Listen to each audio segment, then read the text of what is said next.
So the founders and their energy just makes the job feel so alive, and listening to how they are so passionate about what they're trying to do is the most exciting part of the job.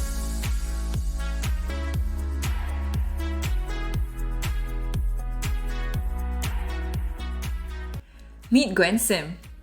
Gwen is a senior analyst at Quest Ventures who pivoted from marketing to enter the venture capital space.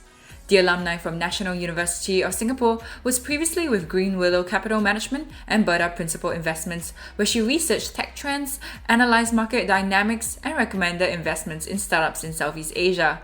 She is well versed in customer engagement and business operations. As the saying goes, work hard, play hard. She's an incredible athlete in squash, basketball, and many more too.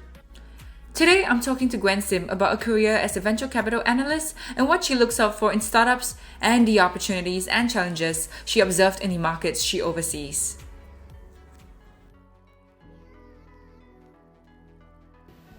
Now, of course, Gwen, to kickstart, right, why do you choose a career in Quest Ventures? Right, so I think there's two parts to it, right? Why one? Firstly, why VC, and secondly, why Quest Ventures? Yes. So firstly, why VC? I think I got started in the whole entrepreneurship scene when I first joined NOC program at NUS Overseas Colleges.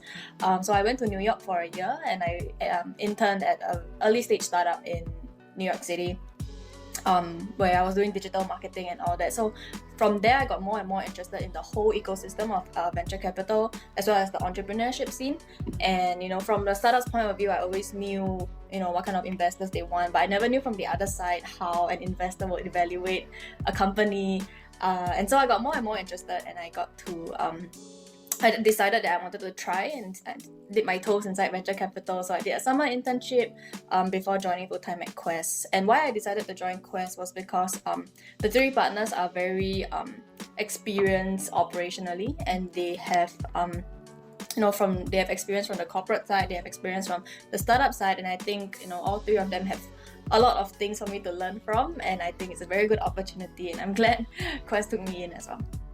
Awesome, because one thing I like about this place is that the partners here are not just investors, but they're also operators who have been there, done that. They can relate to the startup founders as well.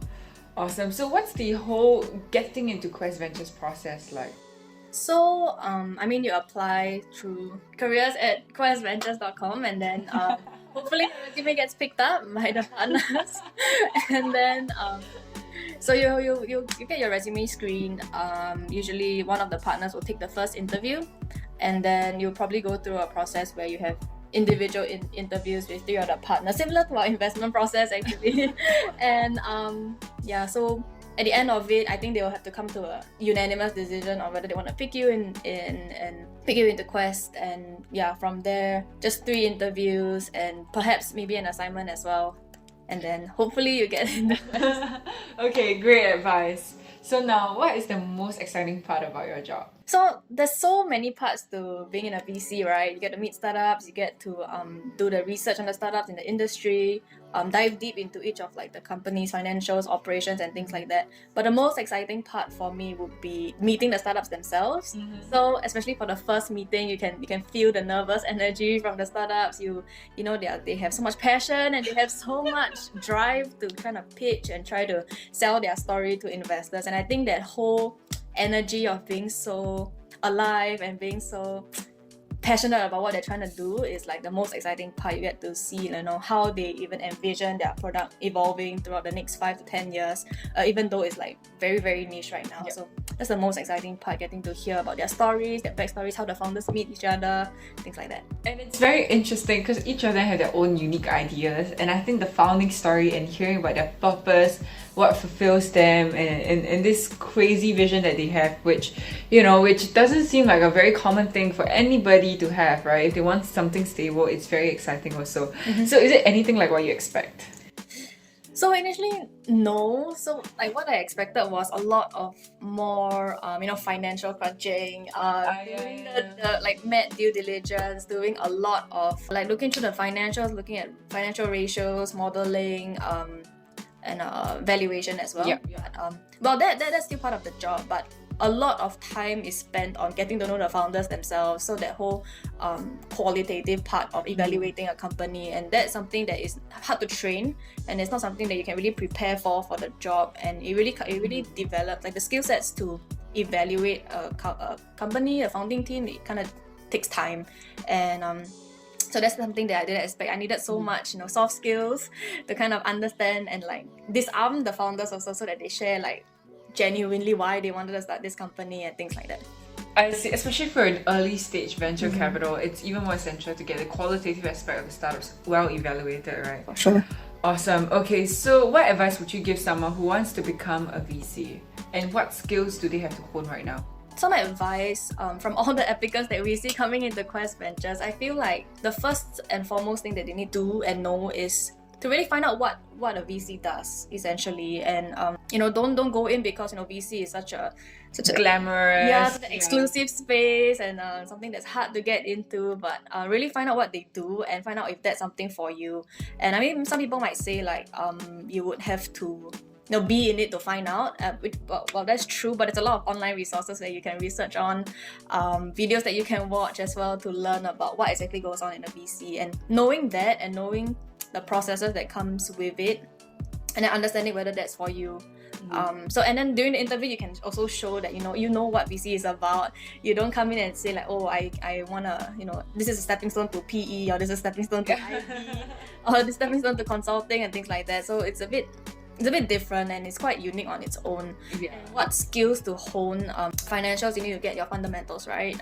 That's the most basic, but you also need to know and kind of understand from the founder's point of view. Have some exposure in the entrepreneurship side of things, and not just from an investor side. So not just financial kind of calculations. You need to understand what goes through the thought processes and like how does a startup think in the first place, to really empathize with the founders and be able to connect with them.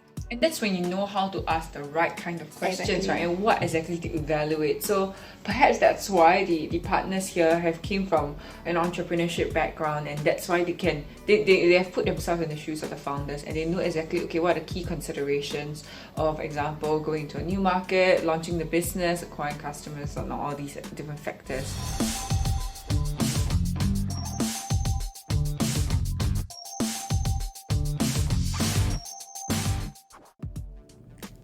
Some of you out there are startup founders, and you may be curious, how does a venture capital assess a startup before putting their money in? Gwen Sim has been taking care of the Indonesia markets, and she sees plenty of startup founders day in day out, as well as went through plenty of pitch decks. Today, she'll share with us what she looks out for in a startup, as well as some of the common questions that she raises in a meeting with the founders. So, in general, Quest Ventures is quite sector agnostic, right? And I believe even our partner, James Tani, says he believes in evaluating the founders first. Well, do you agree with that? And how do you typically assess a startup? Yeah, definitely. For early stage VC, evaluating the founders is one of the, it is the key factor to consider. And how we evaluate it is really to get to know them on a more personal level, on a more deep level, rather than just asking about their business. We need to ask about what motivated them, what did they do previously that's linked to what they are currently trying to solve, and whether they will be in it for the next 10 years. Because a startup's not gonna fly in the next 2 to 3 years, right? We need to be sure that the founders will be there through the startup's ups and downs, and to understand what motivates them, most importantly. Okay, and in that sense, right, are there key things that are deal breaking? I think one flag that we try to suss out is whether the founder has a long-term vision for the company. So most of them, start out as very niche and very specific to a certain problem, like maybe one specific thing they're trying to solve for the whole industry. But if they are intending to kind of stay there and not think of how they try to expand and how they try to grow the business and scale it as a tech business, that's something that we try to avoid, because we want to invest in scalable companies. We want to invest stuff that can take over the whole Southeast Asia, and rather than just stay in one country or one specific product. Got it. Okay, and are there any startups or companies that you've personally been excited about?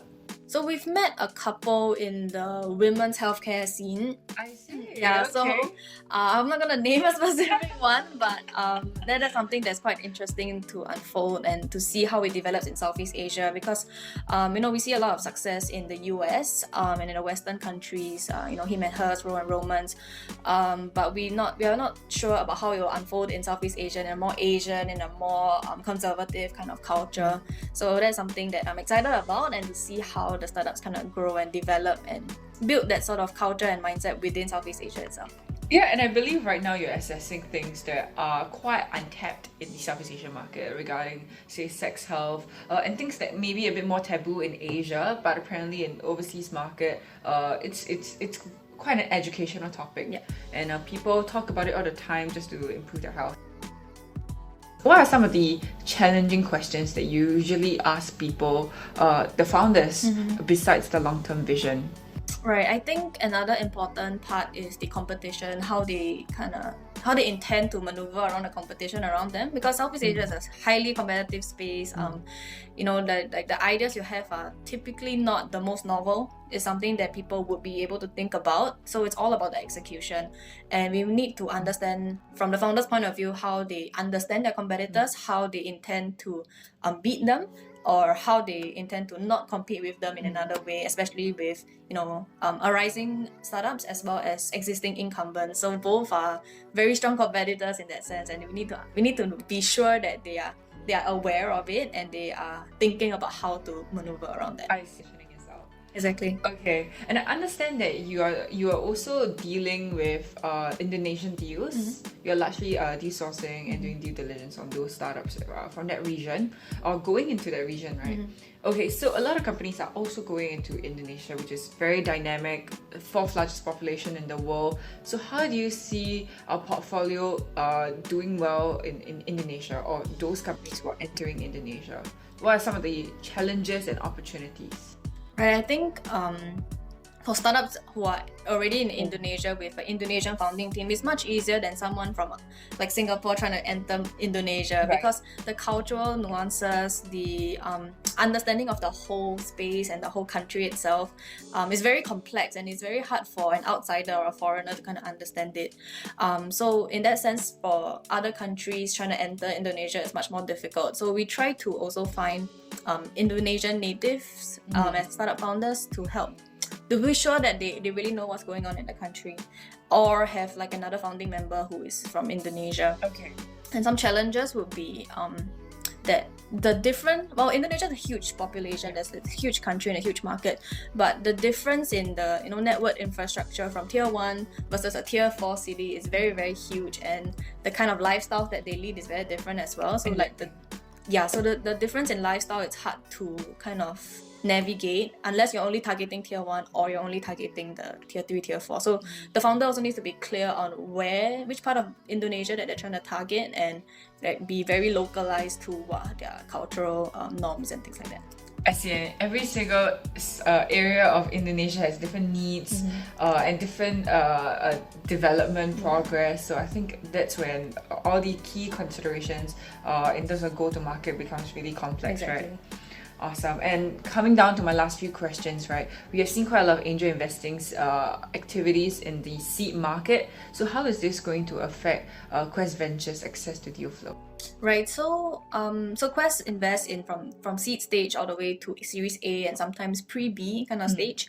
And having a lot of angel investors, I don't think it really affects our deal flow. Rather, it kind of gives us deal flow, right? So there are more angel investors add to the liquidity, and they enable startups who kind of require a bit more capital at the start to get started in the first place. So it gives us more opportunities to get access to startups who might not be able to even function without angel funding at all. So I think what Quest needs to do to not make it into a competition kind of thing, but to make it like we are partners with the angel. So like the angel invest, and then when the company is ready for seed or ready for pre-A kind of round, then they can reach out to Quest, and then we can see how the angel investor has already evaluated the company, what their thoughts on the founder, and form that connection rather than make it competitive.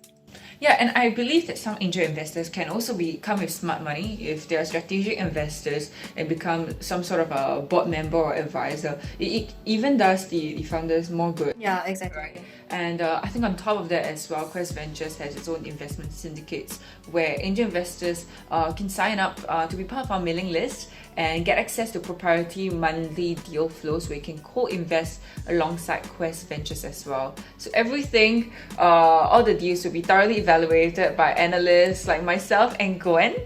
And then angel investors can come on board and follow that around as well. Okay, thank you so much, Gwen. But before we leave, what's one advice to anyone who's coming in to apply for Quest Ventures or any other venture capital? I think you just need to really know what you're getting yourself into. Research on the company beforehand, know where the partners' backgrounds are from, what they have done previously, how you can relate to that, and why that specific VC instead of, I just want to apply to a VC. So it's very important to know why you're applying to this specific, why you're applying to Quest in particular, and yeah, just to convey that during the interview as well. That's awesome. And if you're unsure, you can just apply for an internship like me. 3 months, 6 months, to give you a flavor of what a day-to-day in a venture capital is. And of course, I think each company would be a bit different. At Quest, we're quite lean, small team, each person takes on huge responsibilities and figure out whether that's for you. But I think an internship experience is great. So I'm doing a NUS Overseas College attachment at Quest Ventures. It's my first choice, and I think it's really interesting because I always thought that I wanted to be a founder and a startup founder, but at least now I get to think like a VC, which I think is so valuable down the road. Yeah, to have the holistic point of view, right, of the whole ecosystem. Yes, that's awesome.